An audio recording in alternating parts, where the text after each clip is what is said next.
무제한 입장 가능 독서클럽 지금부터 시작합니다.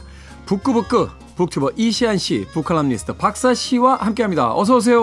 네, 안녕하세요. 반갑습니다. 자, 오늘은 6월 25일 바로 6.25라고 부르는 바로 동족 상잔의 비극이 시작이 된 그런 날입니다. 그래서 오늘 읽어볼 책은 또 의미 있는 책을 골라봤습니다. 바로 최인원 작가의 광장이라는 책입니다. 그래서 평소 달리 저희들의 오늘 진지한 모습을 볼 수 있지 않을까. 저희 평소에 진지합니다. 무슨 말씀이세요? 그러니까요. 이소연 작가와 우리 백유빈 작가에겐 그렇게 안 보였나 봐요. 세상에 이렇게 원고를 써 주었는데 우리는 어디까지나 뼛속까지 진지했다. 그럼요. 라고 확실히 오늘 진지한 모습 보기는 오늘도 어려울 것 같다는 생각이 들기도 아닙니다. 하네요. 아닙니다. 오늘 집에서 나올 때부터 진지하자라고 하고 나왔습니다. 자, 최인원 작가에 대해서 오늘 이시안 씨가 먼저 좀 소개를 해 주시죠. 그러니까 1938년에 함경북도 회령군에서 태어났고요. 네. 근데 실제 출생 연도는 34년에서 2년 전에 태어났다고는 하더라고요. 옛날에 이제 한 1, 2년 정도 이제 늦게 신고되는 경우가 많았죠. 네네. 네. 그래서 아버지가 또 부르주아로 지목이 되어서 그 고향에서 못 살고 함경남도 원산시로 이주를 했고 네. 6.25 전쟁이 발발하니까 국군을 따라서 월남을 했어요. 당시 이제 지주계급이나 이제 부르주아라고 하면은 북쪽에서 그렇죠. 이제 네. 인민군이 점령한 지역에서는 굉장히 위험했잖아요. 그렇죠. 네. 목포고등학교를 졸업하고 서울대 법대 입학을 하는데 사법시험은 준비하지 않고 문학 공부에 몰두했다라고 하더라고요. 서울대 법대인데 네. 사법고시는 안 보고. 전통 코스 아닌가요, 작가의? 그리고 문학 공부에 몰두했다라고 말하지만 뭐 네. 딱히 문학 공부를 몰두했겠습니까? 그냥 우리가 흔히 얘기하는 한량 같은 그런 생활을 하지 그게 않았을까. 문학 공부죠. 그렇죠. 네. 저도 최근에 어떤 분이 불문학 전공하셨죠? 라고 물어보길래 아니요. 그냥 불문학과 입학생입니다. 네. 비슷하게 그 테디도 문학 공부에 몰두했었던 것 같은데요. 그런데 또 그마저도 졸업을 안 하고요. 마지막 학기를 앞두고 중퇴를 해요. 그리고 장교로 임관해서 군복무를 시작을 합니다. 참 인생 궤적이. 네. 통역 장교로 7년간 근무를 하게 되는데요. 그때 문학 활동을 본격적으로 해가지고요. 1959년에 처음 데뷔를 했고 그리고 우리가 잘 알고 있는 광장은 1960년에 나온 소설이에요. 이야, 당시로서니까 정말 파격적이면서 혁명적인 작품 아닙니까? 네. 그래서 이런 사람이 그러니까 그 전까지만 해도 전도 유망한 청년이었는데 이 광장이 나오면서 한국의 가장 유명한 작가의 반열에 올랐다라는 평을 받기도 하거든요. 네. 그런데 또 70년대 이후에는 소설을 절필을 하십니다. 그리고 희곡에 몰두해가지고요. 희곡 작품도 많이 썼고요. 네. 지금도 많이 공연이 되거든요. 그 희곡 등도 되게 유명하고요. 1977년에 서울예대 문예창작학과 교수로 임용이 되어서 2001년까지 일하시다가 그러면서 이제 좀 대중들한테는 좀 조용했거든요. 네. 그러다가 2018년에 별세하셨다라는 소식이 전해졌죠. 그렇군요. 이 최인원 작가는 사실 장편도 쓰십니다만 단편 소설도 굉장히 뛰어난 작품들이 많아서 저는 개인적으로 그 달과 소년병이라는 작품 참 좋아했던 그런 기억이 나는데. 자, 이 최인원 작가의 광장, 이 작품이 왜 1960년대에 등장했을 때 그토록 충격적이며 혁명적이었는지는 바로 이 책의 내용을 이제 하나씩 들여다보면 알 수 있을 것 같습니다. 자, 박사 씨가 줄거리를 좀 소개를 해 주시죠. 네. 이 소설은 그 주인공인 명준이 이 중립국으로 가는 배에 있는 현재 하고요.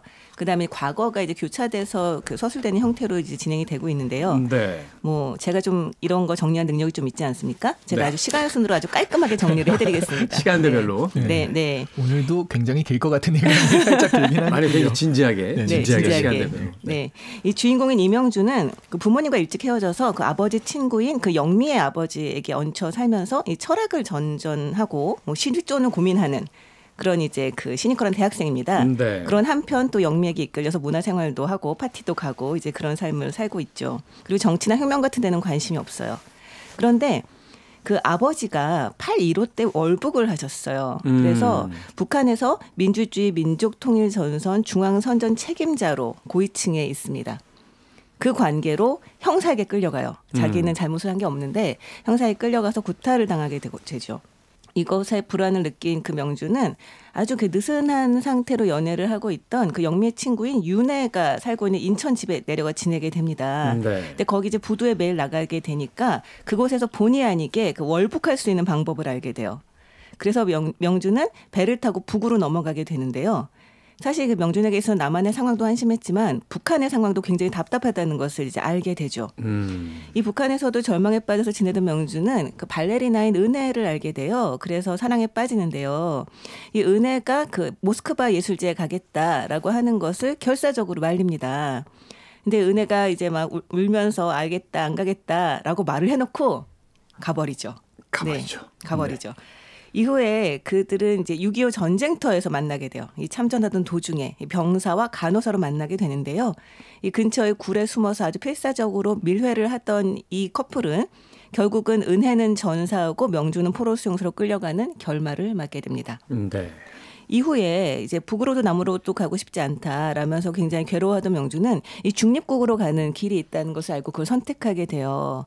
그리고 중립국으로 가는 이 석방포로를 실은 인도 배를 타고 가던 도중에 그 통역자로서 이 선장을 이렇게 돕게 되는데 네. 그러던 과정에서 배에 실린 다른 포로들과 좀 막 싸우고 그 사이가 안 좋아지게 됩니다. 그런 과정에서 굉장히 이제 환멸을 느끼게 된 명주는 결국은 바다에서 자살을 합니다. 끝까지 말씀드립니다. 저희는 스포일러 다 합니다. 다 합니다. 저희는 거의 그 복사기 방송이죠. 책을 그대로 복사해서 다 이야기를 들게 되기 때문에 사실은 저희들이 이제 이 코너를 통해서 이야기하고자 하는 것은 그 책을 어떤 관점에서 또 읽어보면 신선하고 재미있을까 뭐 이런 것들을 뭐 저희들의 어떤 그 시각으로서 제시를 해드리는 거니까 줄거리보다도 네. 그리고요. 나온 지 60년, 100년 된 소설을 아직도 안 읽어보신 분은 안 읽으실 거거든요. 그러니까 확실하게 알려드리는 게 좋겠다라고 생각을 하는 거죠. 그러니까 뭐 결론을 알고 영화를 다시 본다고 해서 그 영화 재미없는 건 아니잖아요. 그러니까요. 두 번, 세 번 보는 영화도 재미있으니까. 뭐 책도 그렇고요. 네, 게다가 이거는 뭐 줄거리가 중요하다기보다는 여기서 굉장히 사변적인 그 명준의 계속 독백이 나오는데요. 그 독백을 보는 것이 어떻게 보면 더 재미있을 수 있으니까 읽어보시기 바랍니다. 여태까지 안 읽었다고 하시더라도. 네. 바로 그 이 명준의 독백이 동시대의 어떤 문제의식 같은 것을 이제 담고 있는 것인데. 네. 자, 그런데 이 작품에서 이제 중요하게 여겨지는 것이 바로 이 책의 제목인 광장입니다. 왜 광장이라는 것을 모든 사람이 모이는 그 넓은 공터와도 같은 그 광장이라는 공간을 책의 제목으로 삼았을까? 그것은 어떤 의미일까? 이게 또 이 책을 읽어나가는 가장 중요한 어떤 출발점이 되지 않을까 하는 생각이 드는데요. 네, 뭐 1차원적인 비유인 거죠. 광장과 그러니까 개인과 전체주의, 개인주의와 전체주의의 그 비유가 가장 크고요. 네. 왜냐하면 광장과 대비되는 게 밀실이거든요. 밀실. 남한에는 그러니까 이명준이 남한도 북한도 적응하지 못했던 것은 남한에는 광장이 없고 밀실만 있다라는 거였고 또 북한으로 가니까 북쪽으로 가니까 거기서는 모든 것이 다 광장에서 얘기돼서 밀실이 없는데 근데 그 광장에서 일어나는 것들이 그 투명하느냐 그러면 사실 그렇지도 않고 그런 부분들 때문에 그러니까 크게 보면은 뭐 전체주의와 개인주의라는 그런 부분들을 대놓고 비유한 것이 아닌가 이게 1차원적인 해석이죠. 네. 그렇군요. 인간의 바람직한 삶을 위해서는 사실은 광장과 밀실이 조화를 이뤄야죠. 개인적 공간과 관계 공간이 각기 존재를 해야 되는 건데. 네. 근데 사실은 지금 남과 북 모두 그 관계가 굉장히 비틀려 있는 상태이고 그 상태에서 어떻게 인간의 삶이 망가지게 되는가라고 하는 거를 보여주고 있는 것 같아요. 저는 사실 이걸 보면서 굉장히 인상적이었던 부분이 좀 밀실 부분이었어요. 이 평양에서 이명준이 평양에 있다가 낙동강의 전선으로 가던 도중에 서울에 들르게 됩니다. 자기가 월북하면서 떠났던 곳이죠. 그러면서 거기에 자기가 살던 집이랑 자기 이제 연관이 되는 정 선생이 살던 집이랑 뭐 이런 곳들을 찾아가 보는데요. 가는 곳마다 비어 있어요. 그리고 자기가 살던 방에 들렀던 명준은 이렇게 얘기를 하거든요. 방은 비어 있었다. 옛날 미라고 한 뚜껑을 열었을 때 그 비어있음이 거기 있었다라고 말을 하는데요. 이 앞부분에 그 명준이 그 정 선생을 만나서 그 옛날 이집트 미라를 이제 구경하는 그 장면이 잠깐 에피소드가 나옵니다. 네. 근데 그때 그 미라 관을 열었더니 그 안이 이제 텅 비어 있었거든요. 그래서 이 이야기를 하면서 명준은 그 밀실이라고 하는 곳이 사실은 되게 아늑하고 나를 보호해주고 나를 충전시켜주는 공간이어야 하잖아요. 그렇죠. 그런데 여기에서는 그 방, 이를테면 관과 굉장히 밀접한 연관을 또 가지게 됩니다. 여기에 이런 그 구절이 나오는데요. 그 빈방의 뿌리가 모두 장 선생네 미라 상자에서 나온 것 곁가지 같았다. 마치 몸통 안에 몸통이 있는 러시아 마트리오시카 인형처럼 라고 얘기를 합니다. 뚜껑 열면 계속 똑같은 인형이 조그맣게 나오는. 그렇죠. 밀실이 그런 역할을 하고 있는 거죠. 그리고 그 이미지는 지금 자기가 있는 거제도 포로 수용소까지 연결이 되는데요. 그 포로 수용소를 하나의 관 같다고 얘기를 해요. 거기는 이제 이미 광장이 아닌 거죠. 네. 그러네요. 소통의 광장도 아닌. 네. 또 자기만의 어떤 안전한 보호 공간이 아닌 오히려 감금당한 것 같은 밀실. 그렇죠. 바로 광장과 밀실이 본래의 기능을 상실한 채 왜곡되어 버렸을 때 한 개인은 어디서 보호받을 수 있을까? 어디에서 살아갈 수 있을까라는 어떤 질문을 던지는 작품으로서 이 책 제목인 광장이 등장하고 있는 게 아닌가 하는 생각이 들었습니다.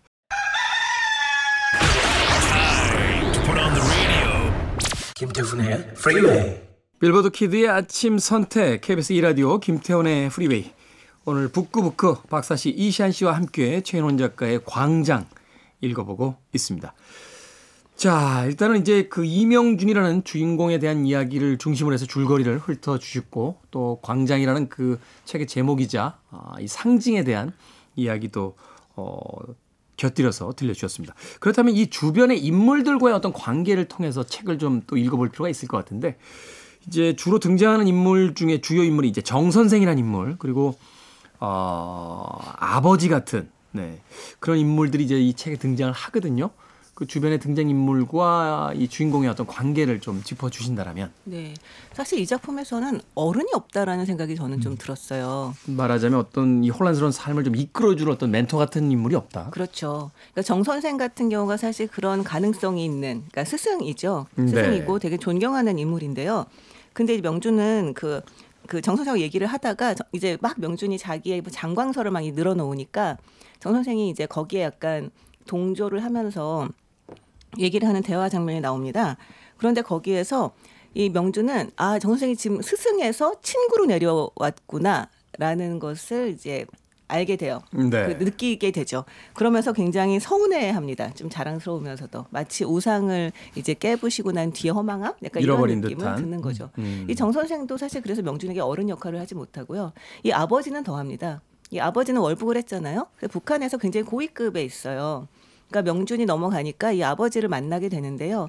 이 아버지는 이미 철학의 어떤 혁명의 철학도 없고 열정도 없고 그냥 굉장히 안락한 생활을 하고 있습니다. 거의 아들뻘된 기득권이 돼버린 거죠. 그렇죠. 아들뻘된 젊은 그 아주 얌전한 부인을 얻어서 굉장히 이제 평화로운 생활을 하고 있는 거죠. 그게 명준은 너무 이제 충격을 받고 거기에서 이제 배신감을 느끼게 되는 장면이 나오거든요. 혁명의 이면을 들여다봤더니 결국 인간의 어떤 욕망만이 그 남아 있는 혁명으로 포장되어 있었던 개인의 이기 같은 것들을 이제 발견하게 되는데. 그러니까 이런 것들이 일종의 또 세대 갈등의 하나의 모습이 아닐까 싶기도 한데요. 잠깐만요. 그 시대부터 이제 시작이 되는 겁니까? 이제 세대 갈등이. 왜냐하면 여기서 이제 광장과 그 밀실이라는 것들이 사회에서 밸런스 있게 만들어져야 되는 시스템이잖아요. 근데 양쪽에서도 그 시스템을 못 만들어서 어느 곳에도 적응하지 못했는데 그 시스템을 만드는 게 바로 그 어른들이라는 거죠. 어른들이 만들지 못한 시스템. 그런데 그 시스템 안에서 어른들은 나름 그냥 굉장히 조용하고 침묵하면서 잘 살고 있는 그냥 살고 있는 정 선생 같은 분도 있고 그것들을 잘 활용해서 기득권이 돼가지고 호의호식하는 자기 아버지 같은 분도 있고 그러니까 이 시스템이 청년들 그러니까 명준 같은 사람들한테 굉장히 불안정하게 작용하지만 기득권들은 어른들은 그냥 거기서 잘 살고 있는 거죠. 그러다 보니까 나는 어쨌든 저 시스템이 싫고 저기에 끼지 못하는구나. 라는 면에서 저는 약간의 세대 갈등, 아까 말씀하신 어른이 없다라는 게 그런 느낌도 좀 들긴 했거든요. 사실 그렇잖아요. 철학자 쇼펜하우어도 젊은이들이 항상 그 염세적인 세계관, 이 세계에는 더 이상의 어떤 희망이 없다네. 그리고 자기는 아침마다 만찬으로 밥을 먹으면서 아니 희망이 없으니까 맛있는 거라도 풍요로운 음식을 막 이렇게 닭다리를 뜯으면서 젊은이들이요. 세상에는 희망이 없다. 그러니까 밤에 잘 때 내일 아침 맛있는 거 먹겠구나라는 희망을 가지고 자야죠. 그것을 말해준 게 아닐까 싶은데요. 아침이라는 희망이라도. 그럼요. 근데 저는 약간은 달라요. 왜냐하면 생각이 좀 다른 게 이 소설을 보면 이 어른들도 사실은 굉장히 자리를 잡지 못하고 있다는 느낌이 좀 들거든요. 자기들도 어떻게 살아야 되는지 어떻게 어떻게 살아가야 되는지에 대한 그 좌표를 상실한 사람들처럼 나오죠. 맞아요. 우리 굉장히 우리 현대사 같은 경우 엄청난 속도로 막 그 뒤집어지는 과정들이 있었기 때문에 사실은 이 명준의 어른들도 또한 어른들이 없었던 거죠. 그 전에는. 그렇기 때문에 그들이 그 전에 이제 이를테면 잘못된 제도나 뭐 일제 시대나 타파하겠다고 싸웠는데 싸우고 난 다음에 도달한 곳은 처음 가본 곳인 거예요. 이 사람들도. 네. 그 나이는 먹었고 정말 젊은 패기는 이제 없는데 자기가 도착한 곳은 정말 너무나 낯선 땅이고 그 안에서 자기가 안주를 하려고 하면 명준 같은 젊은 세대가 세몬꼴 눈을 하고 쳐다보고 있고 이제 자기는 뭘 해야 될지 모르는 약간 그런 불안정함도 좀 느껴졌거든요. 그런 면에서 본다면 사실은 명준의 전 세대나 명준이나 이후 세대나 다 사실은 마찬가지 불안을 가지고 이 정말 각계 격파하며 살고 있던 게 아닌가라는 생각을 저는 좀 오히려 들었어요. 최근에 그런 이야기 많이 들었어요. 제 나이 또래 이제 친구들이 이제 젊은 세대들, 젊은 아들 딸들을 이제 키우는 친구들이 있는데 세대는 이렇게 이야기한다는 거죠. 당신들 세대가 말이야, 그 부동산 가격 다 올려놓고, 우리들에게 이제 일자리도 주지 않는 거 아니냐? 그래서 막 공격을 하는데 막상 현실에 이제 자신의 삶으로 돌아가면 아들 딸들은 아빠는 도대체 집 한 채도 못 사고 뭐 했냐고. 그러니까 사실 이 세대 갈등이라고 합니다만 그 갈등을 촉발시킨 사람들은 그 세대에서도 사실은 소수거든요. 그렇죠. 네. 나머지 다수의 세대들은 그들이 이야기는 기득권에도 끼지 못했고 사실은 현실적으로는 지금의 젊은 세대들과 그렇게 크게 다를 것도 없는 어떤 삶을 살아가고 있는 이런 경우들이 많은데 그러다 보니까 어떤 세대론을 분석하고 이해하고 쳐다볼 때도 지금 박사 씨와 이제 이시안 씨처럼 각기 다른 어떤 해석들이 나올 수 있는 거잖아요. 네네. 이걸 거시적으로 세대 갈등으로 볼 거냐, 아니면 미시적으로 보면 아니 그들도 좌표를 잃고 지금 그 부유하고 있는 사람들인데 이걸 과연 그렇게만 쳐다봐야 될 것이냐. 뭐 이런 어떤 혼란스러움이 혼재되어 있는 것들이 바로 심지어 1960년대에 쓰여진 이 책에서부터 등장하고 있다라는 게 참 아이러니하게 느껴지기도 합니다. 그럼 방금 말씀하신 게 우리 한국 현대사를 관통하는 하나의 그 정서, 그 분위기 이런 거인 것 같아요. 그러니까 서로 뭐가 맞는지도 모르고 혼란스럽고 이걸 맞아요. 해봤더니 또 이게 안 되고 그런 굉장히 어려운 시기를 거쳐왔기 때문에 또 한국인들이 또 으쌰으쌰하는 것도 있지만 또 뭘 빨리 했다가 뭐 하는 것도 있고 그런 모든 성격들이 이런 한국의 현대사에서 나온 게 아닐까 하는 생각도 들어요. 그렇죠. 뭐 지금 세대의 어떤 기성세대들도 자신의 시대에는 이게 옳다라고 생각해서 이렇게 살았는데 살아봤더니 아닌가? 젊은 세대들이 나타나서 그따구로 살았으니까 문제 아니냐고. 아니 우리도 이게 이런 게 아닐 거라고 생각을 해. 저산이 아닌가 봐. 야, 일단 니들의 어떤 비난도 비난이지만 우리도 지금 약간 혼란스럽다 지금. 그렇죠. 제 생각에는 아마 명준이 지금까지 살아 있었으면 지금쯤 자기 아들에게 멱살을 잡혀 있지 않을까라는 생각을 하게 됩니다. 네. 그래서 제3국을 선택합니다. 여기서 이제 제3국이란 사실은 어떤 이상향의 국가일 수도 있고 이 책을 읽어나가는 어떤 해석을 하는 사람에 따라서는 또 어떤 사람들에게는 어느 쪽에도 속하지 못한 자의 어떤 도피처라고 하는 곳으로서 결정이 될 수도 있죠. 결국 이 제3국이라는 곳은 현실에서 실제로 존재하는 곳이냐 아니면 이 이명준이 마지막에 그 바다에다 자신의 몸을 던지며 죽음으로써 이 딜레마를 끝내려고 했던 그런 어떤 최후의 선택지로서의 제3국이냐 뭐 이런 것들에 대한 해석도 좀 달라질 것 같은데 두 분은 어떻게 이 제3국을 해석하셨는지. 저는 사실은 그게 굉장히 이데올로기적인 해석이잖아요. 그리고 한국의 수능에서도 출제가 되는 이유 중에 하나가 그런 것들이고요. 여기에 대해서 약간 반대하는 측이거든요. 그리고 그 굉장히 평론가로 유명하신 김현 선생님도 여기에 대해서 광장에 대해서 이것은 사랑에 대한 이야기다. 라고 또 얘기를 하신 적도 있고요. 김현 선생님이 그렇게 이야기하셨으면 이건 사랑에 대한 이야기예요. 그러니까. 아니 갑자기 여기서 우상이 등장하죠? 존경 김현 선생님도 얼마 전에 세상을 이제 떠나신 걸로 알고 있는데 하여튼 네. 그러니까 왜냐하면 여기가 사회적 시스템이 깨진, 사회적 밸런스가 깨진 그런 시대라고 했을 때 그 지금도 마찬가지로 경제적 시스템에 적응하지 못한 그런 사람들이 있잖아요. 네. 청춘들이, 그러니까 젊은이들이 거기에 적응하지 못하고 부유하는 그런 느낌이에요. 왜 이게 사랑의 이야기냐면 이명준이 처음에 남한에 있다가 북으로 월북할 때도요. 아버지가 너 빨갱이지 해가지고 잡혀가서 고문을 당했는데 그 고문을 당해서가 아니에요. 그런데 자기가 연인이라고 믿었던 강윤혜가 구애를 했는데 거절을 했기 때문에 홧김에 월북을 하는 겁니다. 그러니까 인간의 행동의 동기라는 게 뭐 이렇게 거창하지가 않아요. 에잇하고 홧김에. 네. 그리고 6.25가 터져서 북한편에서 싸우다가 잡혀서 포로가 된 뒤에 중립국을 선택하는 그 과정에서도 그 북한에서 사귀었던 은혜라는 친구의 죽음 때문이거든요. 그러니까 결국 이 이명준은 그 어느 쪽에서도 사랑을 얻지 못한 남자인 거죠. 네. 그래서 저는 이게 개인의 호의적이지 못한 그런 시대적 시스템에 적응하지 못한 청춘의 부적응기 이런 느낌이 굉장히 많이 들었어요. 결국 그 어느 쪽에서도 사랑을 얻을 수 없었던 한 남자의 그 시련에 대한 이야기. 그래서 저는 이게 그거는 정말 세대를 따지지 않고 그 몇백 년, 몇천 년에 걸쳐서 늘 있는 이야기 있잖아요. 그렇죠. 그렇게 이해를 한다면 이 이명준이 선택한 바다에다 몸을 던지는 마지막 그 행동이 훨씬 더 이해가 쉽거든요. 네. 사실은 이데올로기적으로 좌냐 우냐 남이냐 북이냐를 선택하지 못해서 제3국으로 가는 사람이 왜 갑자기 배에서 뛰어내려? 라고 생각하면은 그건 너무 어떤 자기적 어떤 행동처럼 느껴지기도 하는데 그래? 사랑에 실패한 남자가. 그러니까요. 그래서 사랑에 대한 이야기다라고 한 거고요. 역시 김현 선생님은. 그리고 전 반대입니다.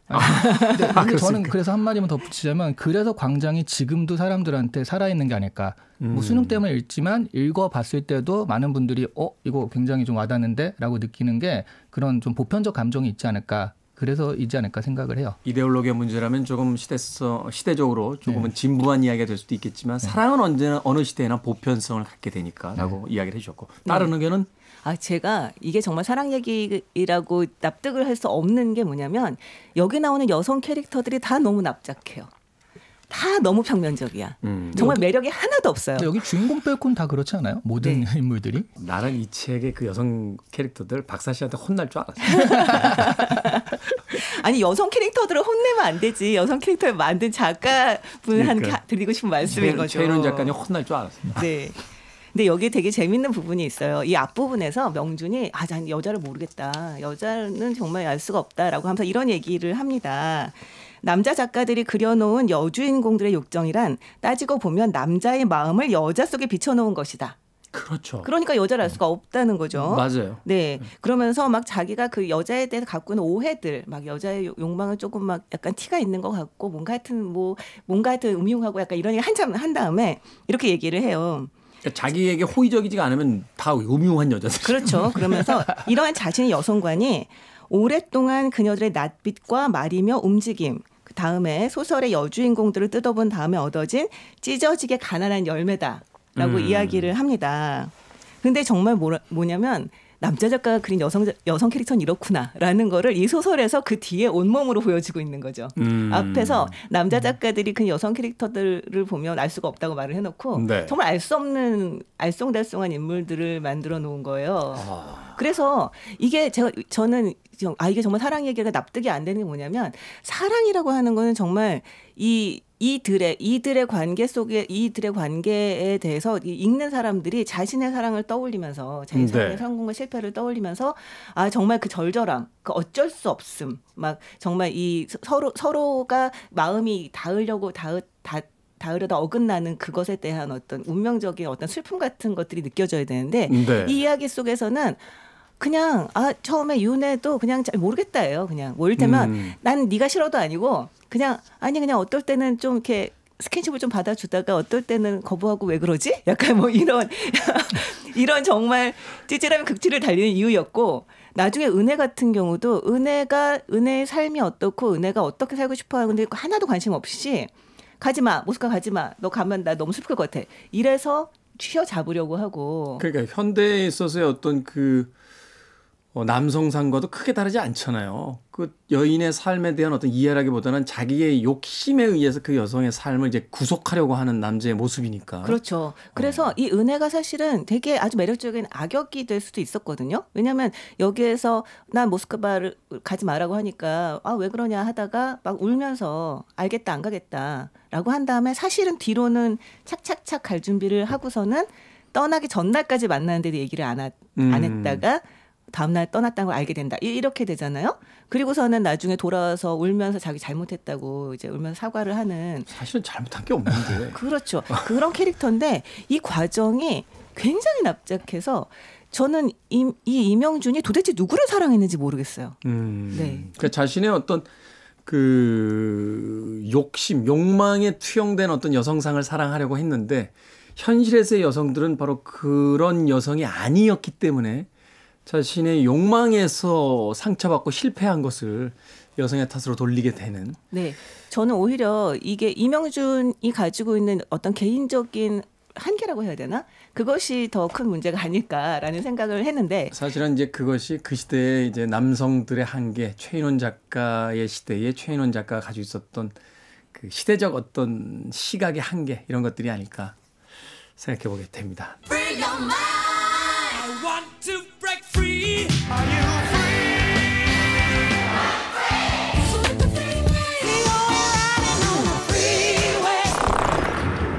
Freeway. 빌보드 키드의 아침 선택 김태훈의 프리웨이 북칼럼니스트 박사 씨, 북튜버 이시안 씨와 함께 오늘 북구북구 최인원 작가의 광장 읽어보고 있습니다. 앞서서 너무나 열띤 이야기가 오고 가다 보니까 이제 마무리해야 될 그런 시간을 맞고 있습니다. 사실 최인원 작가의 광장을 이 짧은 시간에 다 읽어낸다는 건 말도 안 되는 이야기인데 그럼에도 불구하고 한 번쯤 이 책을 조금 다른 시각으로 읽어볼 필요는 있다 하는 그런 어떤 제안 정도는 또 이 시간을 통해서 할 수 있지 않나 하는 생각이 들어요.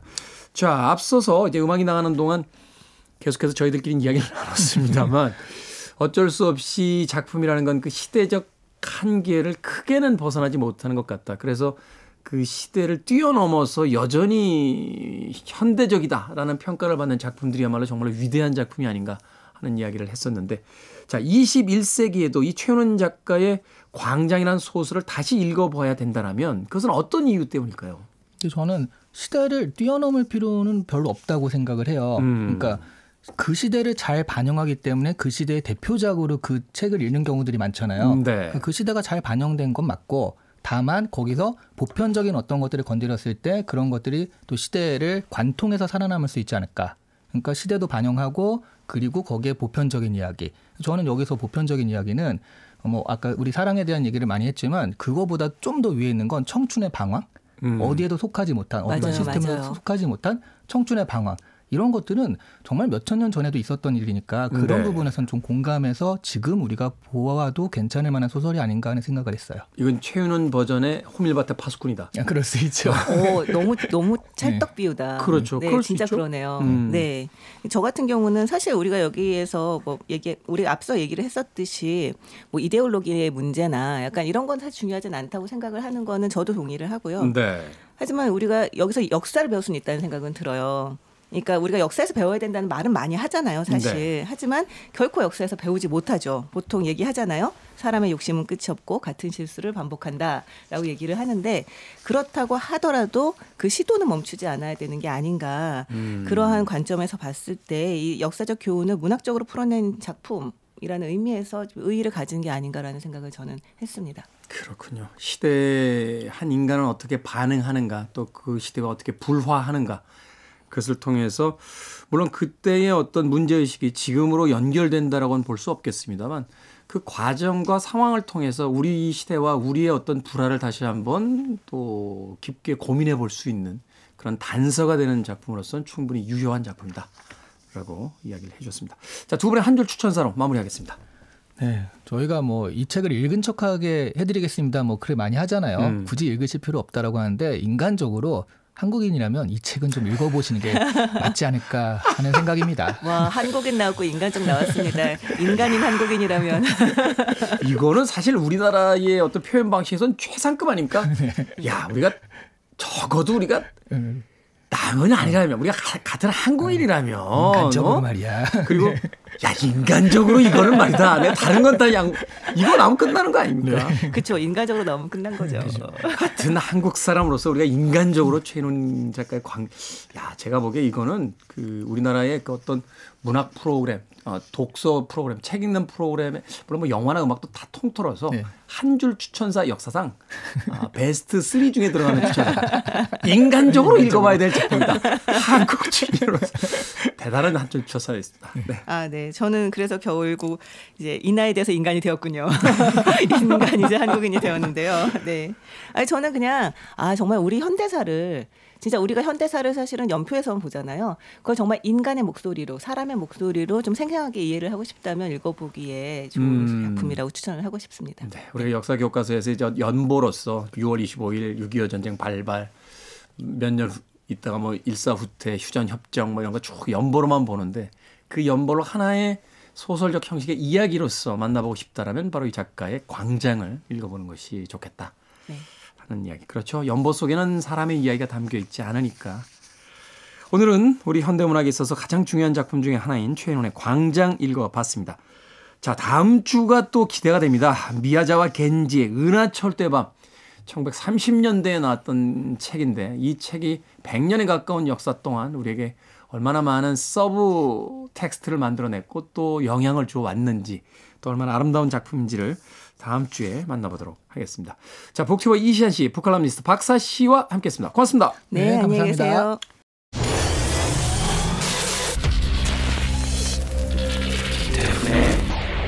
Freeway.